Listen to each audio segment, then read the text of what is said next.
Welcome back to The Whole Person Revolution, a podcast of Comet Magazine. I'm your host, Ann Snyder, and as you know, as listeners, we have been devoting our labors this spring and summer to convening a rich constellation of thinkers and doers to reflect aloud on a question that seems kind of renewably up for grabs in our day, namely, how does cultural regeneration happen? How has it happened historically? What are those hidden seedbeds, sort of the shifts on the ocean floor that eventually yield a public tsunami of changed hearts and minds? And are there lessons there that could help us understand how it might happen once more today? Christy Vines joins me today as an integrated, cross-disciplinary upstart, who that kind of person is always one of my favorite kinds of people. She has a long-standing background in national security and conflict transformation, and she's traveled the world for more than a decade looking for solutions to some of our world's thorniest impasses. Somewhere along the way, she realized that empathy held a key. If only we could figure out how to cultivate its humble open-heartedness in an era rife with isolation, distrust, and suspicion. Christy has since built Ideos Institute, which seeks to bring the recent advancements in our understanding of empathy into spaces of division and polarization here in the United States, and to equip trusted leaders to engage empathically on the big questions of our time. Christy, there's so much to tease out here, not least in your own biography, and I can't wait. Thank you for joining the podcast today. Thank you for having me. So I just gave very brief, rough contours, but would you mind sharing some of your kind of vocational autobiography? Like, what is the path that led you to do what you're doing today? Sure. Interestingly, it's kind of the intersection of my formative kind of growing up years and a professional calling that in some ways accidentally landed in my lap. I did a mid-career a little over 10 years ago, so actually about 13 years ago now, and thought I was going into the field that most of my family were in, which was social policy work. And there are lots of reasons why I felt like that was the direction I needed to go at this juncture of my life. And when I landed in grad school at the Kennedy School, I took my first diplomacy course and foreign policy course, and I was hooked. And that completely changed the trajectory of my both academic pursuits, but also my professional ones. From there, I ended up at the RAND Corporation, the big think tank based in Santa Monica, and I was working with the national security teams and the international divisions, and started to see things happening on the ground, both through research, but then kind of practical efforts that led me from a spiritual perspective to desire more, to kind of integrate my faith with the work. And I landed at an organization in Washington, D.C. That was working on international religious freedom. And by extension, I ended up kind of in the space of women's leadership and the role of women in the world, as well as their connection to violent extremism. So it was a very interesting space that I found myself in. And I think what I often pointed to was that I started to see things happening on the ground with real people. So strip away the institutions and, the politicians and the leadership that is responsible for kind of saving face in these conflict moments, but the real kind of people working on the ground trying to create some peace. And I started to see that those glimmers and those moments of transformation happened when those individuals could rise above their differences and start to find common ground and see each other as human.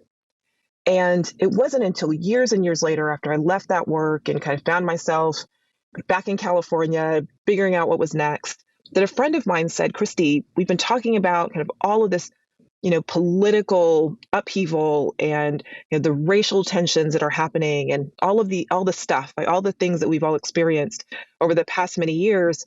And she said, you have a really unique perspective that I'm not hearing in the highways and byways or in media.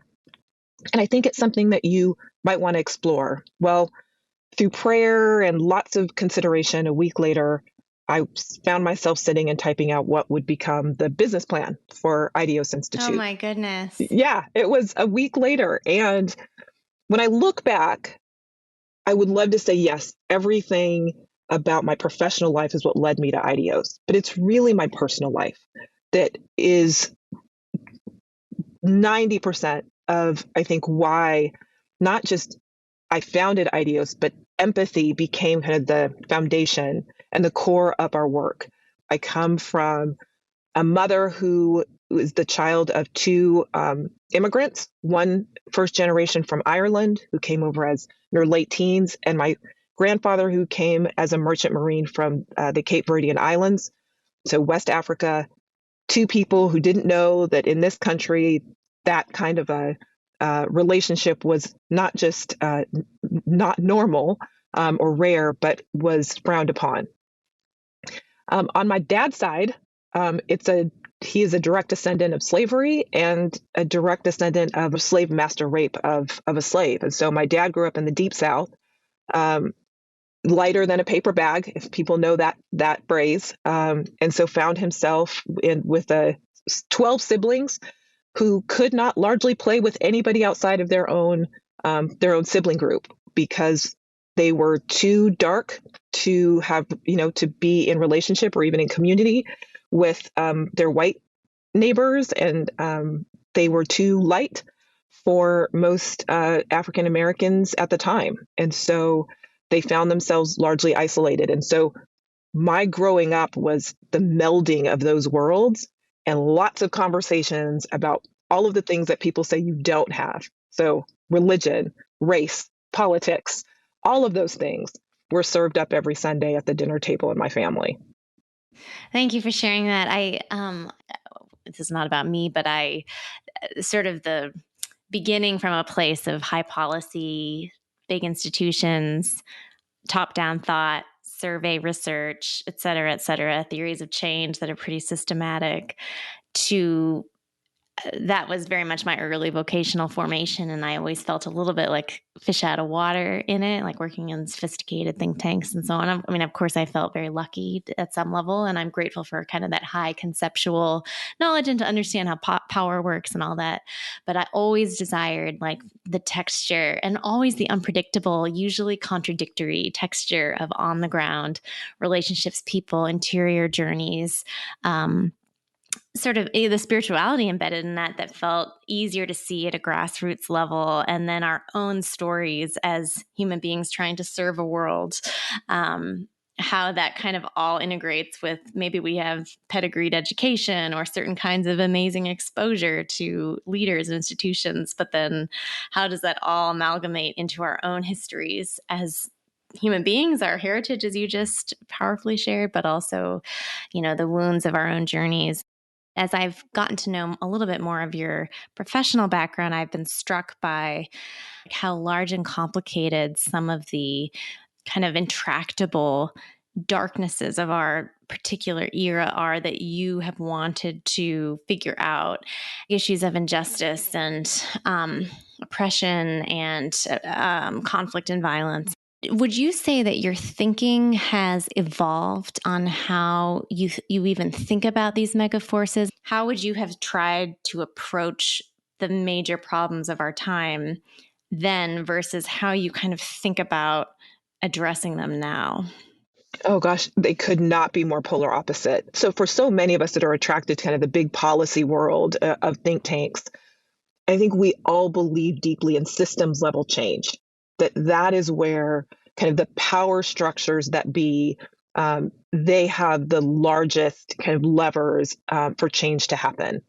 And not that that's never true, but I've come to believe, having done this work now for over a decade, that it is far less true than I think most of us believe. And where I've ended now and why I think this work is, for me, core even to policy change or systems change here in the US or in the world, is because I've just nerded out on neuroscience in a way that I've never thought I would, because I was never a big fan of science, but at least in school.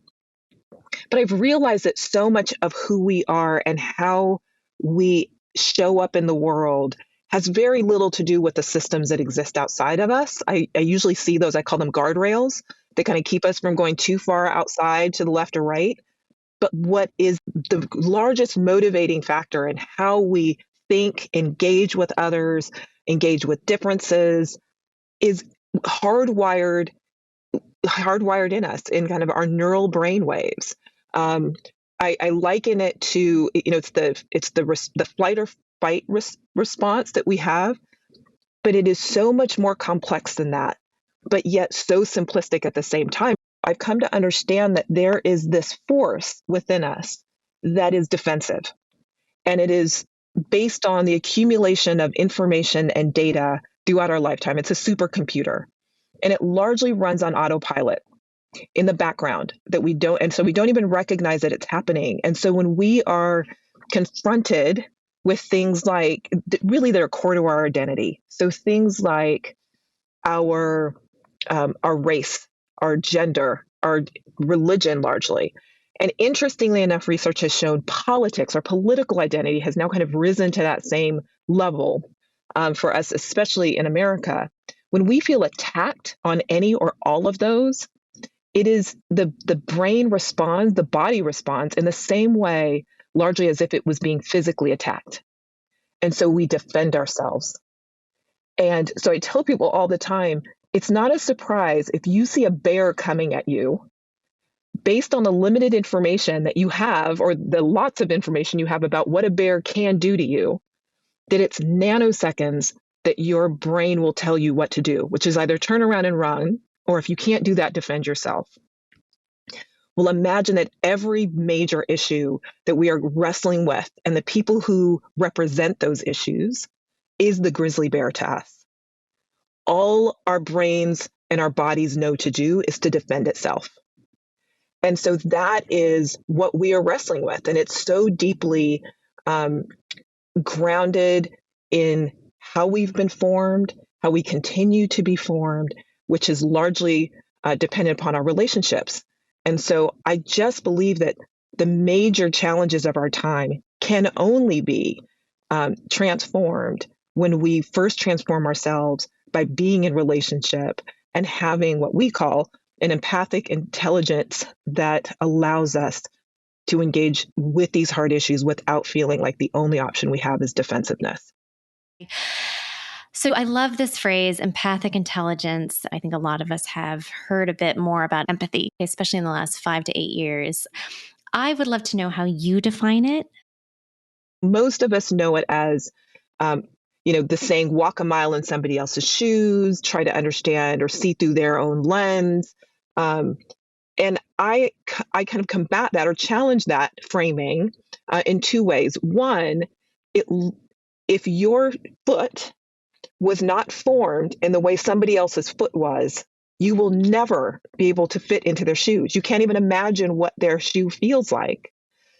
And if your lenses haven't been, as we would call it, biased, and kind of the way you would think of a camera lens, hasn't been biased in the way that somebody else's has, you also can't see through their lens. You often can't even imagine what it is to be them. And while you can, use imagination and use the data that you have, it's often limiting if you have not been exposed to those experiences, those perspectives, those stories, those, what it is like to be them, which is why I go back to relationships. And of course, there are lots of other ways that you can build that knowledge, but relationships is the most powerful. The other aspect of empathy in the way that we've come to understand it, it is largely dependent upon our emotions. And our emotions can be our enemy every time when it comes to empathy, because we are hardwired to empathize with those who are like us. Why? Because our feet are formed like their feet, and our lenses are biased like their lenses. So we can understand very clearly their lived experience and their perspective and what it's like to walk a mile in their shoes. We can't with others. And so emotionally, it challenges us to the point where we largely shut down. So there's danger, and there can be danger in these kind of emotional forms of empathy. Empathic intelligence is, the way we describe it, is it's a strategic way of living and engaging with the created order around us. And so because it's strategic, it's both teachable and learnable. It's not, it has something to do with emotion, but it's not dependent on emotion.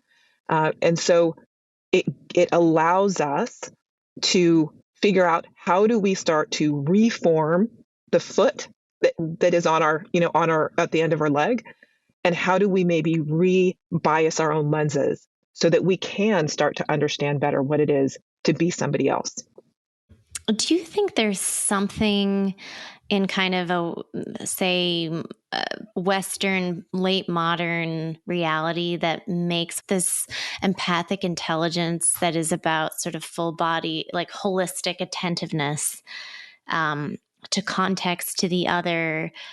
Is there something about our sort of cutting of our roots, or I've been thinking a lot about the age we're in lately, and that makes this feel like something we have to regrow instead of a natural part of being a mature human being? Or has it actually always been something that's throughout history in different cultural contexts, communitarian societies, et cetera, been, it still is something that is, you have to be intentional about and strategic about? No, it's a great question. And the answer is kind of yes and no. So it's always been there.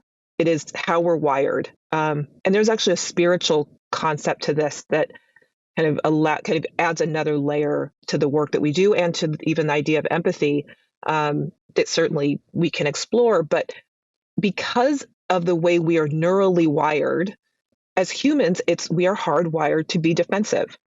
We are hardwired to be protective. I would say that what's different about our age are a couple of things. One, you find greater empathy in less diverse societies. And so as migration patterns have changed, diversity has changed, people end up kind of becoming more defensive, because difference means I have a harder time empathizing. And so people often ask kind of, what are some of the most empathetic societies? And I often go, if you look throughout history at those who score highest, they're generally pretty homogenous. But as we diversify, and especially with newer immigrant patterns, you start to have an even harder time as humans figuring out, how do I empathize with somebody who I have no idea? I feel like I have nothing in common with them and their experience and their backgrounds, and their own stories. And not only can I not understand it, I feel threatened by it. So that kind of immediately creates barriers to kind of growing your empathy, especially as a society. Now, it doesn't help when you then add the layers of technology and media and, a polarized, not just politics, but a public, because we can now self-sort into communities that we don't have to really work hard to empathize with those who are part of our, other community members, because they're just like us. So our kind of empathy muscle, or empathic muscle, actually starts to atrophy in these environments. Yeah. And I think there's something about the sort of crisis of attention that everyone's talking about that encourages this like self inwardness. Like it's like a new layer of self-protection just to survive and stay sane. There's a mentor of mine who's about 80 years old. He said, and, just as an experiment, when you read through the scriptures, every time you see the word sin, try substituting the word self. I'm curious how much empathy is about dying to self. When you talk about the spiritual machinations of this, is that a little bit what you were referring to? No, yeah, it definitely is. One, empathic intelligence, ultimately, as you grow in your intelligence, you find yourself decentering yourself in order to center others, because as your intelligence grows, empathic intelligence kind of ties very closely and runs very closely with humility. In fact, humility is a core part of what we call the way of empathy in a spiritual context. And it's this ability to decenter oneself without feeling threatened of being lost in the process. So some of the challenges to empathy, especially from a Christian perspective, have often come from this idea that empathy is acceptance or approval of behaviors or norms or practices or even beliefs that run counter to kind of a Christian worldview. And that's absolutely just not true. You can be deeply empathic and empathetic towards people who you completely disagree with, because it's not about an acceptance or an approval. It's why, the work of empathy is being done in, aspects of the work, conflict issues, violence, in kind of all aspects where you could easily find yourself on the opposite side of a relationship with somebody because of an evil or an ill that they did to you. You can even empathize with those individuals. But from a kind of, I think, a higher level spiritual context, we're often asked, well, if God has created us, why would he hardwire us to kind of have what is some of the research calls enemy mode? And what I say is, well, because if we have been created in an environment that is absent Christ, right? Before you come to know and have a relationship with God, you are running largely from a humanistic, right, kind of embodied approach. So it is about tribalism. It is about otherism. It's about protection of the self and ours. But I often refer back to this idea that when we become new in Christ, we are given a new nature.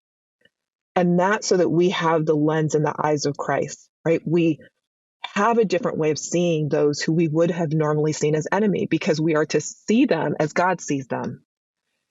And that should change. I mean, that is the ultimate bias of our lens. The other aspect is, I often describe empathy especially to other Christians, as the incarnation of Christ. It is God becoming man and dwelling among us. Why would God become man? I mean, we think about the story of Christ on earth. Not only did he sit with the most broken, did he sit with the stranger, did he sit with the immigrant, but he also became man and dwelt among us because he was able to figure out what it was to be us, to be human, to be tempted. I mean, that is the ultimate form of building his empathy and his own empathic intelligence. And so we actually have a model of this in Scripture. And history. Yeah. Absolutely.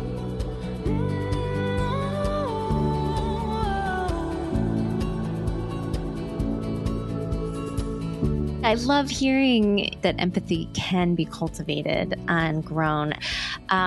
What have you seen to be some of the most effective nurturers or cultivators of empathy today? And generally, what would you name as sort of its most common blockers?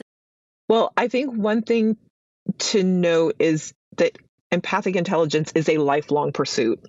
There's never a kind of an arrival at perfection. You're never going to get the 100% A grade on a test because there's always something else out there that will challenge you. But I think the models, if there are models for us to emulate for those who have developed an incredible kind of affective empathy, it largely happens in two camps, I have found. It's largely those who lean into difference, lean into diversity, whether that's human diversity or intellectual diversity. It's this idea that I'm constantly pursuing greater knowledge and wisdom. And that often comes through ideas, perspectives, experiences counter to my own. And so I think there is something about the deeply curious for whom empathic intelligence is just a natural result or outcome of that curiosity.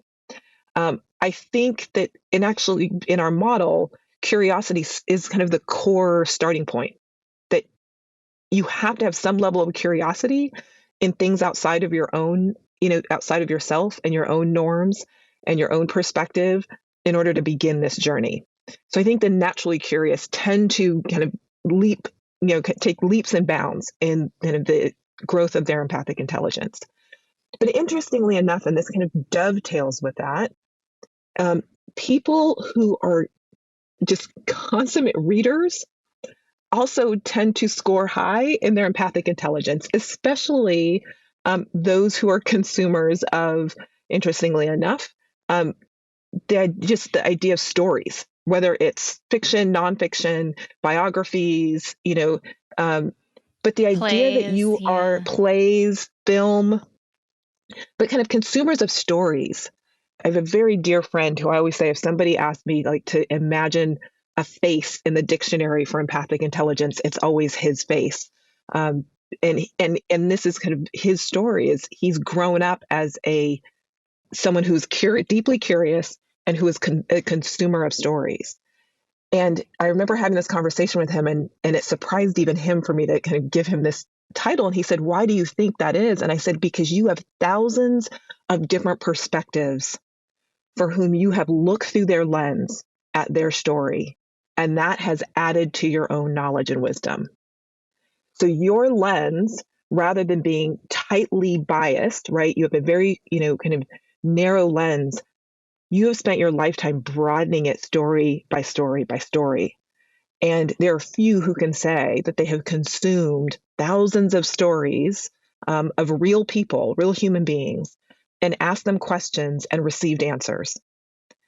And I think that is the lifelong pursuit. I mean, I really believe that if someone were to ask me, what is the core pursuit of kind of humanity? What is our purpose? Outside, from a kind of a faith perspective of loving God and loving others, of, shaping and forming our families and our surroundings, it is largely consuming and understanding and getting to know what it's like to be somebody that's not me. I think it's one of the greatest gifts that we have as humans, that other species don't have. And I think we largely have forgotten that that is an intelligence worthy of pursuit. Amen.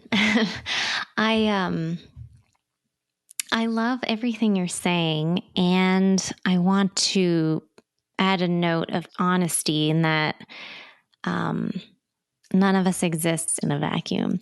So we exist in worlds amidst forces and cultural narratives and relationships, and all of these are dynamic and shifting according to pressure points of a moment, pressure points towards a given community, just exhaustion on the part of those who have suffered long, and patience is now is a 4-letter word. I mean, so many different dynamics, and sort of keeping one's empathic intelligence nourished and a core part of one's way of engaging the world can be exhausting and itself confusing. I think there are moments when one feels confused, especially if you also if you are, say in this case, you're a person of faith who believes there is a God who has like an ultimate reality, like there is such a thing as a truth and a reality, and you discover that empathically through these encounters, through deep listening, through deep sustained relationships, allowing yourself to be changed,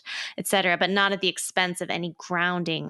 How do you not grow callous, or how do you not grow exhausted? How do you stay soft, and how do you stay wise? Great question. I am still on my own empathic journey. It is a daily battle because I'm fighting the self every day. So, and I often tell people that if you really want to ask somebody, how empathic I am, ask my kids. Because they'll usually give you the truth and go, yeah, she's really, that's mechanism. Right. Yeah, that's right. She is on a deep journey. I think it is, let me not pretend that this is it is wearying work. There are times I wake up and just want to throw the blankets back over my head and go, nope, I'm just letting the world Not be today. the world. And not today. That's right. And I will, rather than give of my own wisdom, I will give of the wisdom of a Catholic sister who I watched on a YouTube video years ago, and her words of wisdom have stuck with me. She was a therapist, worked with trauma in the community, worked with clients. And When asked how she continued to do that work day in and day out with some of the heaviest kind of human issues that we can grapple with just on a one-off, much less on a daily rotating basis. And she said, what I learned is that in those moments when I'm sitting before a human being who has deep burdens, deep trauma, and incredible wounds, I allow them to take their burdens and place them in my hands for just a moment. And while I'm with them, I help them carry that burden. But when it's time for them to leave, I hand them back that burden, knowing that I cannot change the outcome of their life. And it was such a vision for me of, I think, what this work, in order to sustain it and yourself remain unjaded, right, is this acknowledgement that everyone has their own burdens to carry.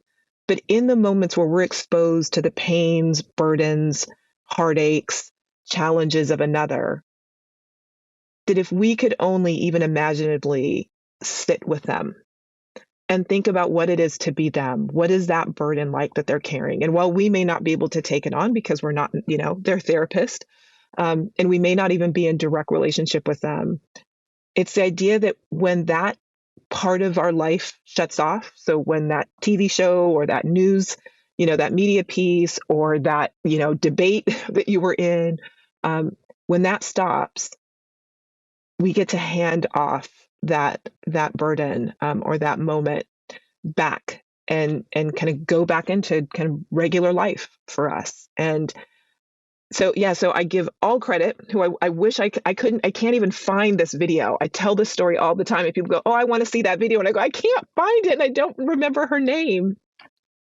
but I will always give credit to her because I do think that this lifelong journey that we all, that all of us are called to can be wearing and burdensome and I'll just all out tiring at times.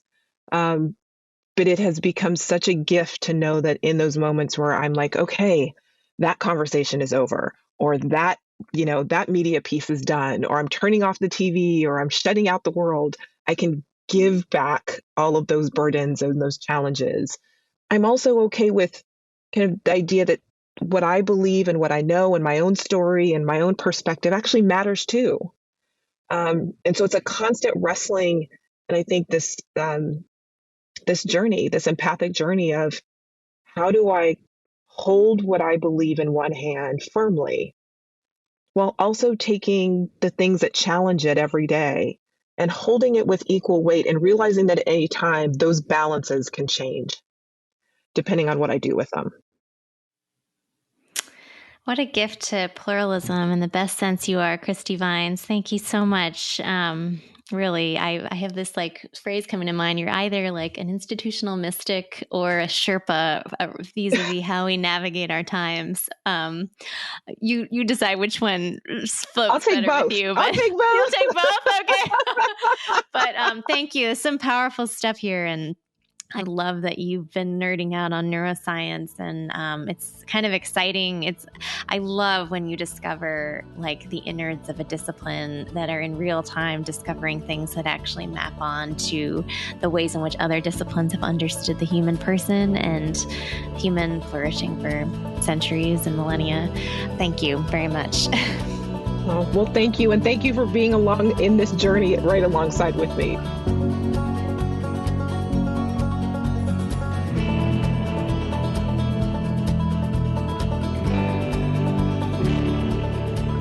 Thanks for listening to The Whole Person Revolution. Check out this podcast, Cultural and Theological Seedbed, at www.comet.org, where you'll find imagination for a thriving society animated by the Christian humanist tradition, including regular writing by Alan Jacobs and other literary luminaries, The Welcome Table, hosted by Greg Thompson, Zealots at the Gate, a feisty new podcast about religion and democracy featuring Shadi Hamid and Matthew Koenig, and a whole lot more. And consider getting involved in our growing comment community. You can write, you can read, you can host a comment supper in your neighborhood, or you can participate in a conversation with your fellow readers and an author. We want to equip you to be an agent of renewal in our time, and we need to learn from you. Write to us at podcasts@comet.org and expect a substantive exchange. We're honored to have you within our orbit and to pilgrim together toward wholeness in a world splintering against it. The Whole Person Revolution is hosted by Comet Magazine, edited by Becca Bruder, produced and with original music by Allie Crummy, audience strategy by Matt Crummy. I'm Ann Snyder, and I'll see you next week.